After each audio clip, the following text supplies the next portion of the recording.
Welcome, students. I am making this video today to discuss the Russian invasion of Ukraine. In this class, Global Sociology, I've always had a policy that things that are happening in the world will take precedent over things that are on the syllabus that are scheduled. We will still get to everything on the syllabus, but sometimes things happen that are so important that we need to stop what we're doing and discuss. And the Russian invasion of Ukraine is one of the most serious and significant international incidences in recent history. So it is worthy of us taking that break to talk about it, which is why I am making this video for you all here today. For those unaware, on February 24th, Russia, the military of Russia, considered the second most powerful military in the world, invaded its neighbor to the west, Ukraine. This is the first time there's been a military conflict in Europe since the breakup of Yugoslavia, and the first time a European country has invaded a neighboring country since World War II. And again, too significant not to take a break from our regularly scheduled material. I also want to encourage all of you to sort of shake off the Eurocentrism that is the lens with which so many Americans view international events and international conflicts. A lot of the reporting, a lot of the debate about this conflict in news media, and social media has been about the role of the president, Joe Biden, or Donald Trump, this leader, that leader. Get that out of your head. This conflict has almost nothing to do with who's in the White House and who's leading who, other than the leaders of, say, Russia and Ukraine. Don't get distracted by the partisanship. I have a PowerPoint that I'm going to share with you to give us a little more, give us some visual.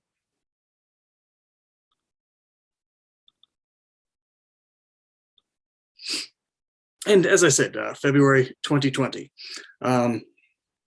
reiterating, this is not about Biden or Trump or Macron or Boris Johnson or any of this world leaders, other than really the Russian president, Vladimir Putin, who is largely responsible for this conflict. And when we, to get away from some of that Eurocentrism, I would encourage all of you, when you're reading news media accounts of this conflict, it's often safer to read things like BBC, Al Jazeera. Certainly we have good news reporting in the United States, NPR and such, but many of our media sources cannot crack out of their Eurocentric frame. So a discussion of this conflict, and I should preface this by saying, I'm not a Russia expert, I am not a Ukrainian expert, but I am a scholar of nationalisms, and that's a nationalism and nationalisms and national narratives are playing a part in this conflict, particularly in terms of Russian justification for the invasion. So I do want to talk a little bit about ancient history to sort of get us up to speed, because it gives a lot of context to what's happening today. It is important to understand the history of Ukraine and Russia, to understand the conflict, to understand why Russian President Putin is making the claim that Ukraine has always been and should still be part of Russia, one of the justifications for the invasion. If we go back to the 9th century, we can talk about the creation of what was called Kievan Rus. This was a federation of Eastern Slavic peoples in Eastern and Northern Europe. This period of history is important to Ukrainian, Russian, and Belarusian history, particularly because it's seen as the precursor state to all of those countries. The language of the Kievan Rus was Old East Slavic. That gave birth to modern Russian, to modern Ukrainian, to modern Belarusian. It's also the period where the region adopted what we call Orthodox Christianity. And it is the part of history that Putin uses when claiming that Ukrainians are in fact Russians, although modern Ukrainian, the modern Ukrainian language is actually closer to Belarusian than it is to modern Russian. So throughout the history of this region, Ukraine has been often under the sphere of Russian power, whether it was the days of the Russian Empire, whether it was the days of the Soviet Union, what have you. Ukrainian nationalists, however, will remind you that yes, for a very long part of their history, they were under this Russian imperialism, if you will, the Russian Empire, the Soviet Union. But Ukrainians will also point out that while they were under Russian domination for 200 years, they were actually part of the Polish-Lithuanian Commonwealth for 400 years, challenging the sort of nationalist narrative that Putin is using to claim Ukraine as Russian. And by the way, those 400 years are not insignificant. It's one of the reasons that Ukraine is a little more Western leaning, Western values, Western ideas than much of Russia. There's also some other fairly significant historical points that I want to emphasize, historical events that are important in understanding the long relationship between Ukraine and Russia. 1654 is a very important date in the Ukrainian and Russian relationship. This is when Ukraine was fighting for independence from Catholic Poland and accepted Russian assistance in return for, they gave loyalty to Moscow in return for that. So this was the way they could get out of the under the thumb of Poland and gain some independence, or at least some autonomy under Russia. It's what Russians refer to as the first reunification, the second being 1793, when Catherine the Great of Russia expanded the Russian Empire and the borders of Russia went westward. And at that point, under Catherine the Great, it included Ukraine, it included Belarusia. And then, of course, we also know that after a period of independence, after World War I, Ukraine was absorbed into the Soviet Union, where it remained until the fall of the Soviet Union in 1991. This is important stuff because these are things that President Putin has been stressing in his speeches and in his writings to justify everything from the annexation of Crimea, which we'll get to in a moment, to ultimately the recognition of separatist republics in the East, to ultimately the invasion that happened most recently. So why is this important? Why is ancient history important to what's going on in the modern world? Well, nationalism and identity are meaningful, and nationalist narratives always involve history, but more importantly, they always involve getting history wrong. Every nation state has a nationalist narrative that involves incorporating myths and selective history, emphasizing certain times and events, downplaying or erasing other times and events. We see that in US history. We see that everywhere, all over the world. This is part of what defines nationalist narratives. And it's playing a huge role in this conflict. But ancient history and nationalist narratives are only part of it. Obviously, there are more recent events that have gotten us to this particular point. After the fall of the Soviet Union, Ukraine became an independent state, but because it was part of the Soviet Union, it was an independent country full of nuclear weapons that were part of the Soviet arsenal. The Budapest Memorandum was an agreement after Ukraine became independent that they would give up all those nuclear weapons and they would return them to Russia in exchange for recognition, sovereignty, and independence. A lot of people are focused on this Budapest Memorandum now because, of course, these are the very things that Russia is violating with its invasion of Ukraine. The 2000s in Ukrainian history marked a period of Ukrainian government sort of going back and forth between governments that looked east towards Russia and governments that looked west towards Europe. Ultimately, popular protest and nationalist sentiment favoring looking west to Europe won out. And leadership decided that they wanted to be closer to Europe in terms of looking at membership into the European Union, becoming a member of NATO. And this is a big, big sticking point for this particular conflict. NATO, the North Atlantic Treaty Organization, was formed after World War II as a defensive alliance against the Soviet Union and its sphere of influence. They had their own treaty organization called the Warsaw Pact. NATO was founded and built in 1949 by the United States, UK, France, most of Western Europe. After the fall of the Soviet Union, many of the states that were formerly aligned with the Soviet Union sought membership in NATO. And NATO expanded to take in the Czech Republic and Poland and Hungary, these countries that used to be part of the Warsaw Pact.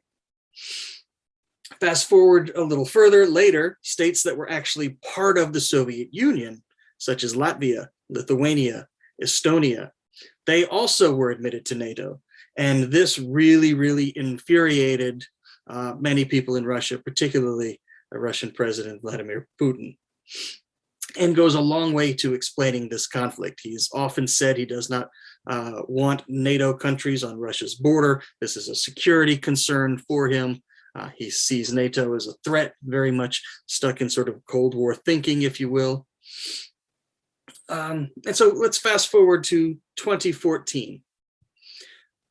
The Ukrainian people, ultimately through protests, do away with a pro-Russian government in their country, and in comes a Western-looking, European-looking government that wants closer ties with Europe. Russia doesn't approve, feels threatened by this, and at this time, they invade Crimea. Crimea is a peninsula on the south of Ukraine. It is home to a Russian naval base. It has strategic importance to Russia in terms of access to the Black Sea. This is also a time where Russia started supporting separatists, Russian-speaking separatists in the east of the country. This caused a military conflict between Ukraine and Russia that has been going on at a very low scale since 2014. One could argue that what had happened in 2022, perhaps an escalation of that, but going much further. It should be also noted that when Russia invaded Ukraine last week, they did so from those separatist regions, they did so from Crimea, and they did so from Belarus, which is a country with its own autocratic dictator who's very, very closely aligned with Russia and their very much autocratic dictatorial president, Vladimir Putin. So this gives us some history and context of this conflict. Now, history tells us a great deal, but there's also other concerns, other things we should be aware of, things like gas and oil. Russia provides the majority of gas and oil to Europe and does so through a pipeline that goes through Ukraine to Western Europe. Control of oil and gas interests and future pipelines certainly play a role in Russian-Ukrainian relations. Not to mention, Ukraine is wealthy in terms of natural resources, in terms of agriculture. The standard of living in Ukraine is significantly higher for Ukrainians than for Russians, something that also infuriates Russian President Putin.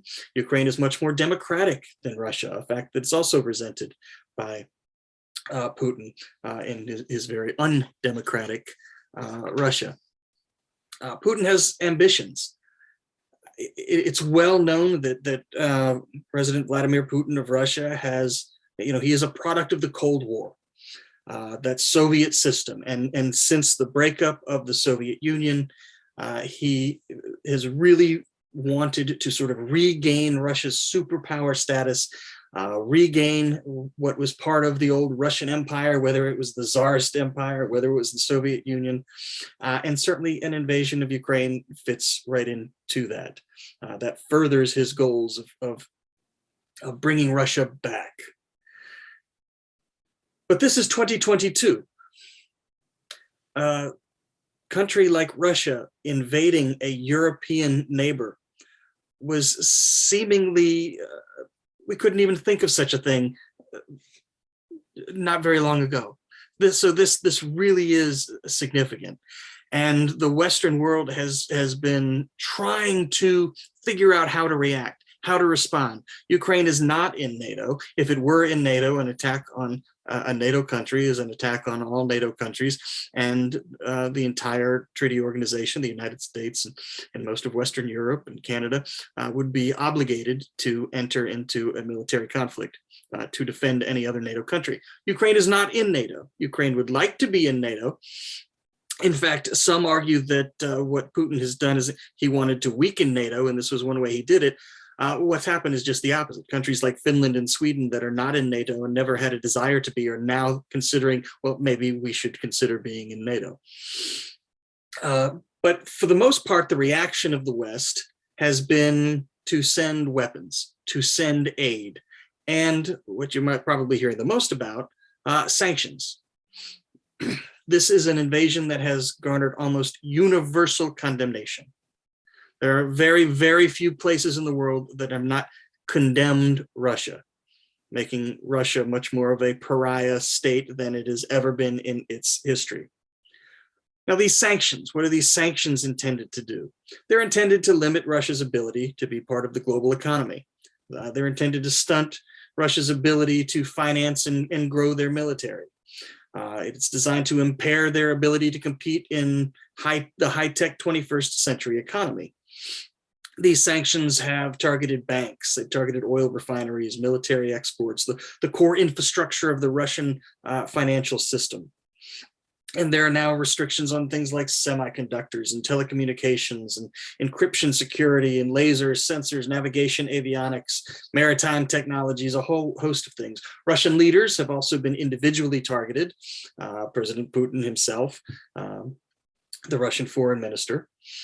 Finally, Saturday, the United States and the European Union moved to block certain Russian banks' access to the SWIFT international payment system. This was considered a really important move because SWIFT is a network used by banks to send secure messages about transfers of money. So the backbone of the international financial transfer system. More than half of Russia's financial institutions are members of SWIFT. Another recent and perhaps a significant decision was made by Turkey to limit Russian warship traffic in the Black Sea in accordance with the Montreux Convention. So the Black Sea, as you can see on this map, has been used by Russia to further invade Ukraine from the south. Now, is this important? Yes, it's important. Does it have some concerns? Well, perhaps, because if there is a conflict, a military conflict between Turkey, who's attempting to prevent Russian warships from moving into Ukraine from the Black Sea, Turkey is a NATO country. An attack on Turkey could widen the conflict exponentially.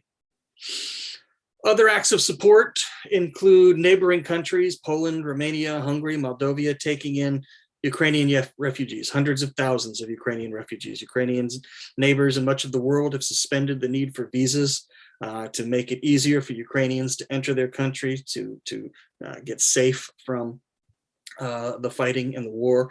Hundreds of thousands, as I said, have left for neighboring countries, but perhaps even more are internally displaced. Many Ukrainians, particularly in the east, have just headed west to try to escape violence and go to places within Ukraine that they consider to be safer.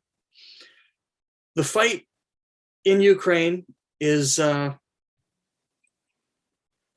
getting a lot of global attention because it's not going as predicted, because Ukrainians are defending their country far more successfully than Russia expected, far more successfully than even American intelligence had predicted. Nonetheless, this is a David and Goliath situation. Russia is far more powerful than Ukraine. Its military is far bigger. Its technology is great. And the death toll of Ukrainians is rising, and that includes innocent Ukrainian civilians. At the end of the day, Russia will have to one day answer for the fact that this invasion has led to the deaths of what will end up being countless innocent Ukrainian lives.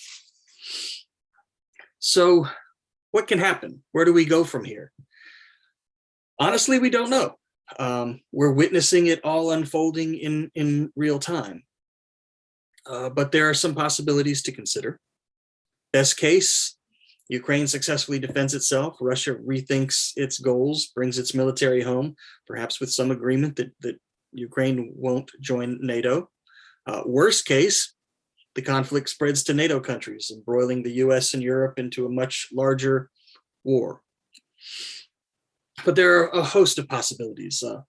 Russia could eventually defeat Ukrainian military and replace the government in Ukraine with a puppet regime that many suggest is one of their goals. Now, it may be more difficult now that they see the level of resistance that Ukrainians are giving with the invasion so far, and they certainly aren't going to give up their country easily and accept a Russian puppet government without a long drawn out fight, which is another possibility, a very long lasting resistance leading to this sort of drawn out conflict. Another possibility is Russia claims and annexes those regions in the east, much like they did Crimea, and call that a victory. We don't know what will happen. We are literally, as I said, watching it unfold. Some are predicting this may be the end of Putin. He has miscalculated. He has turned Russia into a rogue state. There are anti-war demonstrations going on in Russia. They aren't huge, but keep in mind that the punishment for engaging in those kinds of demonstrations is very severe. There are anti-war demonstrations happening in Georgia, the country, not our state, which dealt with its own Russian invasion not too many years ago. Another very closely allied former Soviet state, Kazakhstan, is rumored to have been asked to join the fight on Russia's behalf, and they refused. There is a lot of global resistance to what Russia is doing, and this is good. But ultimately, how we're responding and what's happening, why does it affect us? How will it affect us? It does affect us. You know, in this class, global sociology, we've talked about how globalization has connected our world in a way that has never been seen before. We are so interconnected politically and economically, and the world is a much smaller place than it used to be. So the sanctions, for example, that we put on Russia, we know that the effects of them might create global inflation. In fact, we know they will. We know that we will experience higher oil and gas prices. Many Americans have been complaining that oil and gas prices are too high now. They're likely to continue to rise. Inflation isn't just being experienced in the United States. Inflation is being experienced all over the world, and that is expected to increase. It may take a very long time for the sanctions that we have put on Russia to actually affect Russia and the Russian economy in a meaningful way, but the Russian stock market is crashing. Beyond the risk of global inflation and soaring energy prices, there could be major supply shocks that could trigger a recession and slowdown in the global economy. So there are real risks to the global economy in punishing a country that plays such a big role in the system. But when we balance everything, I would argue that the risk of doing nothing is greater. The risk of allowing in 2022 a country like Russia to simply invade one of its neighbors unchecked is unacceptable with the global order. And the Secretary General of the United Nations has said as much, as almost every world leader has. So I hope this short little discussion helps give you some perspective, helps or put the conflict in perspective, gives you some background, and helps you understand it a little better. And if you have any questions about this conflict, I will create a discussion board on Folio for it, and we can discuss it further as uh, as any of you, for any interest that you guys have. All right, that's it for me, and I will see you online.